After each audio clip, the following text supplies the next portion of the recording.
লগত থাকিবগৈ এইখিনি প্ৰভুজনালে প্ৰশ্ন এটা আছিলে তাকে দিছে ৰাইজে মই আপোনাক দিছোঁ তাকে আপুনি অকণমান চাই দিবচোন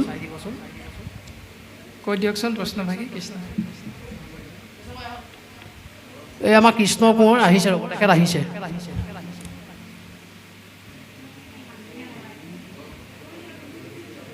কৃষ্ণ কাই কৃষ্ণ কোঁৱৰ আপুনি এইফালে আহক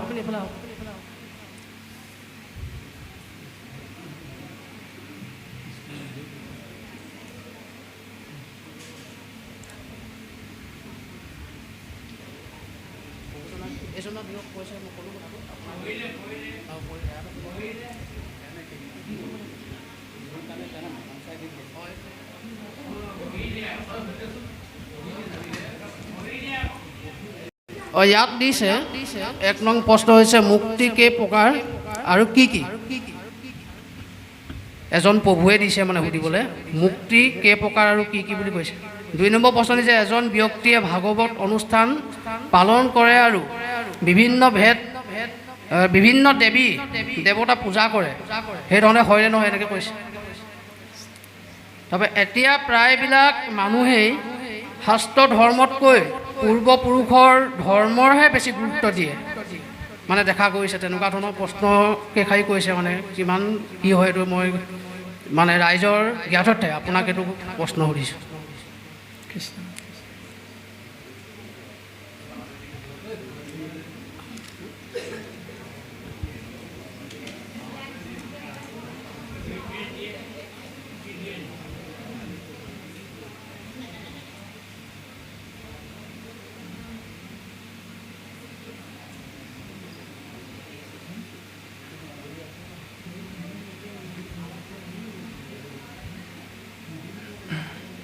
কৃষ্ণ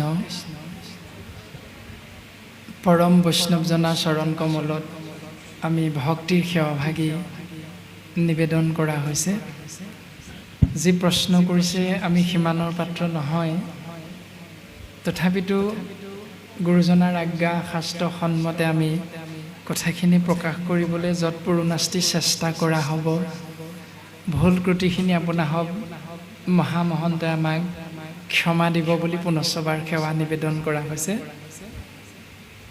সৰ্বপ্ৰথম প্ৰশ্নভাগী কৰিছে যে মুক্তি কেই প্ৰকাৰ আৰু কি কি মুক্তি 5 প্ৰকাৰৰ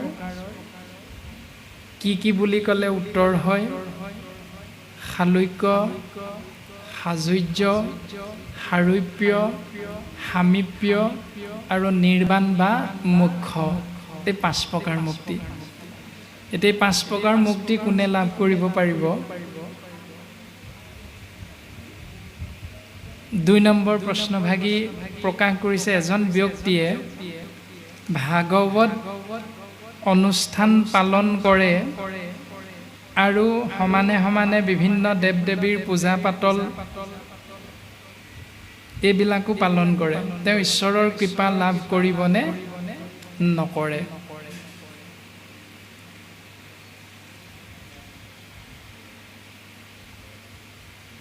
এতিয়া আমি ভাগৱত মানে কি এই কথাটো সৰ্বপ্ৰথম জানিব লাগিব যে ভগৱন্ত পুৰুষে যেতিয়া জীৱৰ কল্যাণাৰ্থে ধৰাধামলৈ আহে বিভিন্ন সময়ত বিভিন্ন ধৰণে তেৰা অৱতাৰ ধাৰণ কৰে নিজে আৰু সেই অৱতাৰবিলাক 24 অৱতাৰ নামেৰে কীৰ্তন গ্ৰন্থত গুৰুজনাই দৰ্শন দিছে 24 বাৰ অৱতাৰ ধাৰণ কৰিছে তাৰ পাছত মাধৱ গুৰুজনাই মুখ্যত 10টি অৱতাৰৰ কথা বৰ্ণনা কৰিছে মৎস্য কুৰ্ম নৰসিংহ বামন পৰশুৰাম হলিৰাম বৰা শ্ৰীৰাম বুদ্ধ কল্কি আদি ধৰণে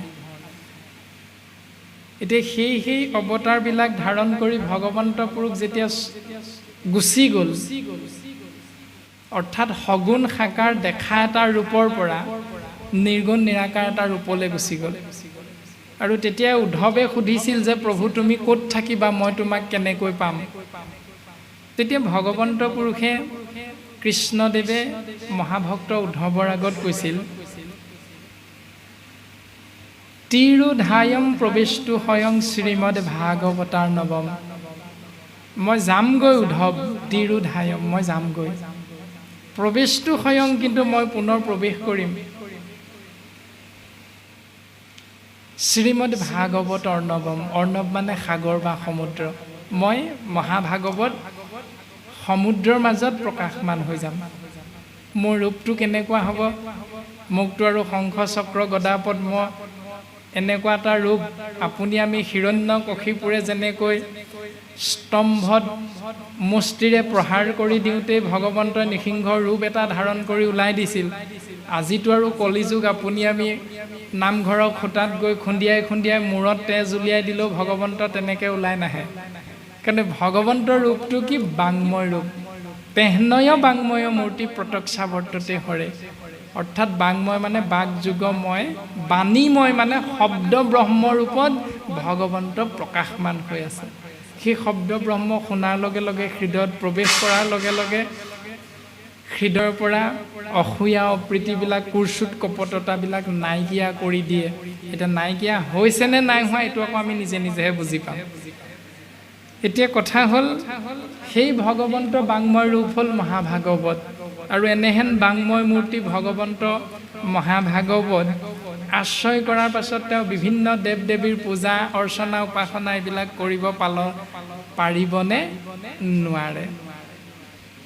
কোনোৱে কৰি আছে, এইটো ব্যক্তিগত নিজৰ কথা, কিন্তু শাস্ত্ৰই পালন কৰিব পাৰিব বুলি এবাৰো কোৱা নাই। মাত দিছে এনেধৰণে, অনাচাৰ কৰি অপৰাধী মোৰ নুহি, আন দেৱ পূজে যিটো সিটো মোৰ দ্ৰোহী। নীতি নিয়ম পালন কৰাৰ ক্ষেত্ৰত কেতিয়াবা ক'ৰবাত খেলি মেলি হ'ব পাৰে, এইটো ডাঙৰ কথা নহয়, কিন্তু এক ঈশ্বৰকে যে ভজি আছে, কৃষ্ণদেৱকে যে চিন্তা কৰি আছে, সেই ক্ষেত্ৰত নীতি নিয়ম আগপাছ হৈ যাব পাৰে। কোনোবাই অ' হৰি অ' ৰাম কৈছে, কোনোবাই অ' হৰি বুলি কওঁতে অ' ৰাম বুলি কৈছে, কোনোবাই অ' ৰাম বুলি কওঁতে অ' হৰি বুলি কৈছে, কোনোবাই অ' হৰি কওঁতে অ' হৰি কয়, কোনোবাই অ' ৰাম কওঁতে অ' ৰাম কয়। হয়তো আগপাছ ক'ৰবাত অকণমান খেলি মেলি হৈছে। অনাচাৰ কৰি মূৰ অপৰাধী নুহি, কৃষ্ণই কৈছে, ঈশতত্বই কৈছে, অনাচাৰ কৰিলে মোৰ সিমান অপৰাধী নহয়, আন দেৱ পূজে যিটো সিটো মূৰ দ্ৰোহী। মোক এৰি যদি অন্য দেৱতাৰ চৰণলৈ যায়, সেইজন মোৰ চূড়ান্ত অপৰাধী। এই বুলি শাস্ত্ৰই আমাক মাতটো দিছে। কিন্তু ভাগৱতেই হ'ল কৃষ্ণদেৱ স্বয়ং বাংময় মূৰ্তি, গতিকে ভাগৱত পঢ়াজনে, ভাগৱত আশ্ৰয় কৰাজনে অন্য দেৱতাক উপাসনা কৰিব পাৰিবনে নোৱাৰে, শাস্ত্ৰই আমাক তেনেকৈ সিদ্ধান্ত দিছে। তাৰপিছত ২ নম্বৰতে চিন্তা কৰিলে আমি উত্তৰটো পাওঁ,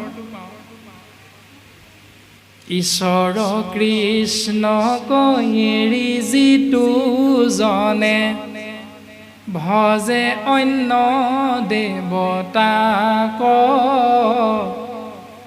কুকুৰৰ লান যে ধৰি মোৰ জনে খোজে সিন্ধু তৰিবাক।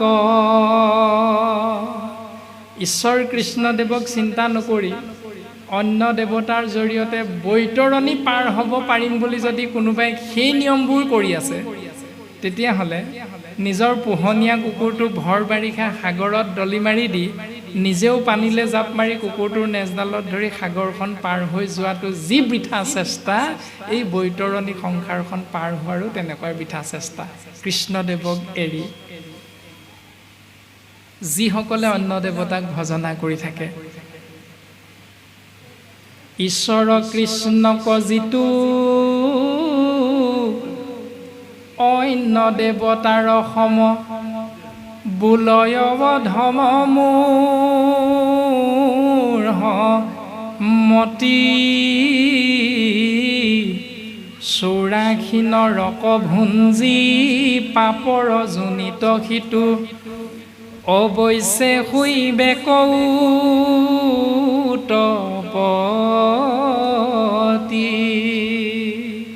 ঈশ্বৰ কৃষ্ণক আকৌ অন্য দেৱতাৰ লগত যিসকলে সমান কৰি থাকে, সেইসকলে ৮৪ লক্ষ বাৰ পাপৰ জনিত জন্ম হ'ব লাগিব বুলি কৈছে। সেইসকলকে মহামূঢ়মতি বুলি শাস্ত্ৰই গালি পাৰিছে।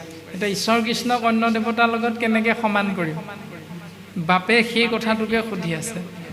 এতিয়া আমি বৰতালযোৰ লৈ লৈ নাম প্ৰসংগ কৰোঁ নহয়, কি বুলি কওঁ? গোপাল গোবিন্দ যদুনন্দন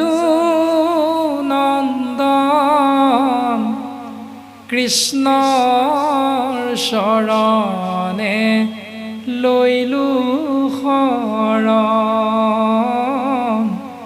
গোপাল গোবিন্দ যদুনন্দন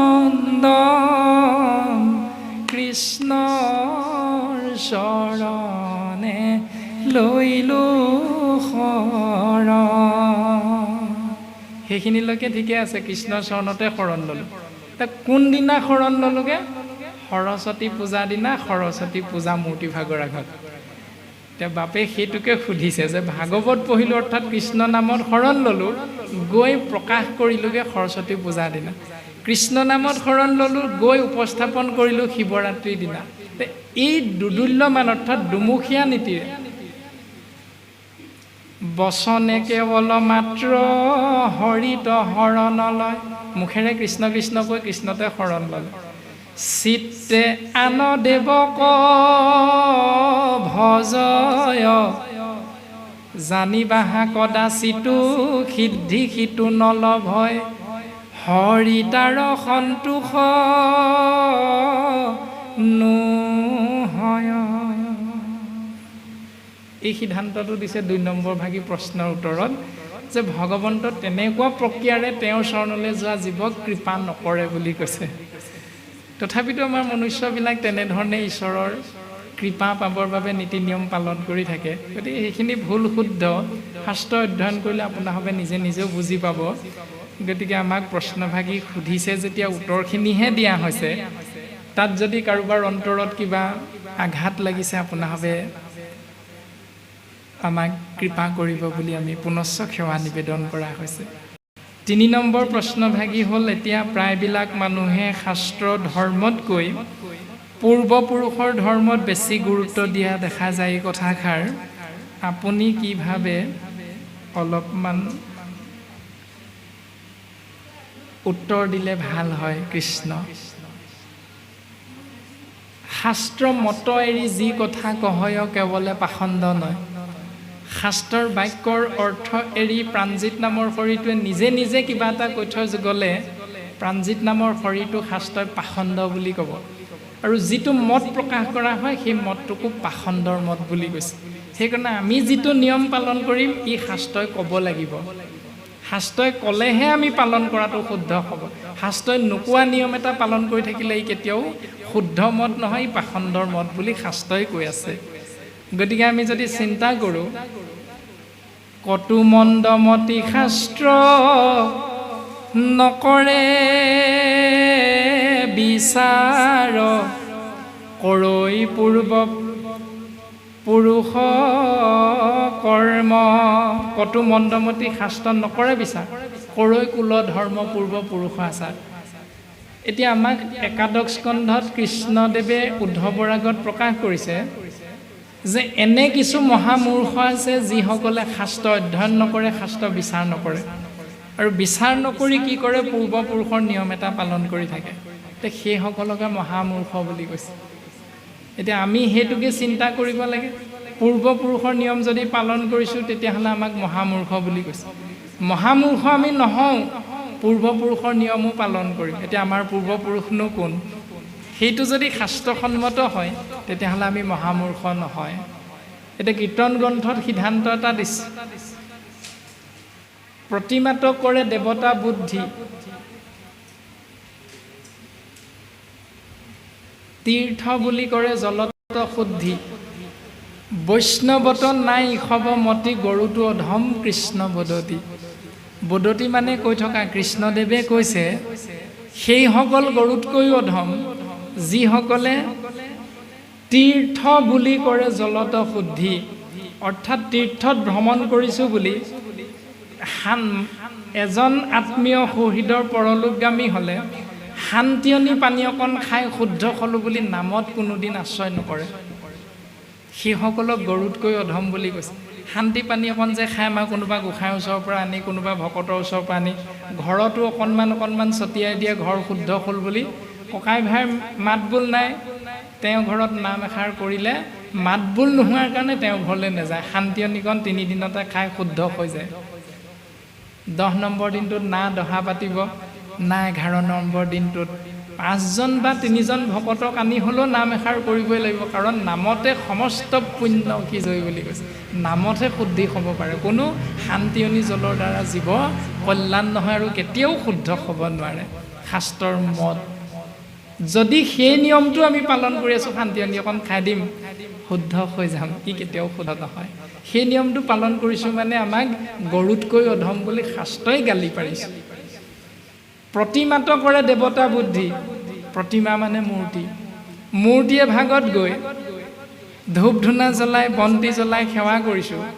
নামঘৰলৈ গৈ ভকত আহিলে মানে মুখখন সিফালে ঘূৰাই দিওঁ এইটো আহিলে দেখিবলৈ মন নোযোৱাটো আকৌ ভকতক এটুপি খাই বৈ আহি উৰাই ঘূৰাই গালি পাৰে সেই নিয়মবিলাকৰ তাত ভকতক ঈশ্বৰ জ্ঞান কৰিবলৈ শাস্ত্ৰই কৈছে দেৱটো তীৰ্থটো কৰি ভকত একেবৰ দেৱতাক সেৱা কৰাতকৈ দেৱতা মানে মাটিৰ মূৰ্তি এটাত সেৱা কৰাতকৈ চৈতন্য শক্তি ভকতক তুমি সেৱা কৰা তুমি কৃপা লাভ কৰিবা সেইটো নকৰি বৈষ্ণৱত নাই খবমতি ভকতৰ চৰণত সেৱা কৰা মতি যাৰ নাই কেৱল মূৰ্তিত গৈ পূজা কৰা চাকি বন্তি দিয়া ধূপ ধূনা জ্বলোৱা সেই প্ৰক্ৰিয়াটো কৰা মানে বৈষ্ণৱত নাই খবমতি গৰুটো অধম কৃষ্ণপদতি আজি অলপ দিনৰ আগতে আমাৰ শিৱসাগৰ জিলাখনৰ নামটো কিয় শিৱসাগৰ আপোনাৰভাৱে জানে কাৰণ শিৱসাগৰ নগৰৰ মাজমজিয়াত